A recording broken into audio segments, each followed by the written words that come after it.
তো সালামু আলাইকুম গাইজ, আপনারা কেমন আছেন? আজকে আপনাদের সামনে নতুন একটা ব্লগ ভিডিও নিয়ে আসলাম। তো দেখেন, রাস্তাটার মাঝখানে কিন্তু একটা গর্ত হয়েছে। এখানে বৃষ্টির অনেকগুলো পানি জমা হয়ে একটা বড় গর্ত হয়েছে।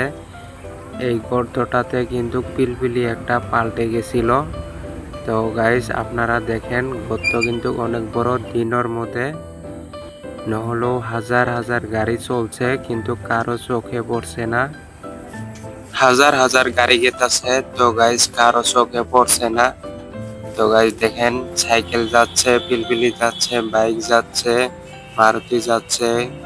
তো এই জায়গায় কিন্তু একটা অটো পাল্টি হয়েছিল।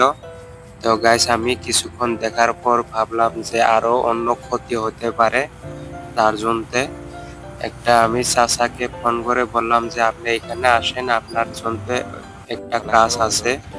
তো চাচা আসে গেল।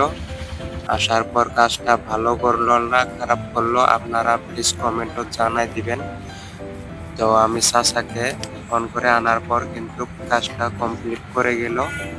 তো গাইস, আপনারা কমেন্টে জানাই দিবেন আমি কাজটা ঠিক করলাম না খারাপ করলাম। আর নতুন হলে আমার চ্যানেলটাকে ফলো করে সাথে থাকবেন। আমার ভিডিও ভালো লাগলে সাবস্ক্রাইব করে আমার পাশে থাকবেন।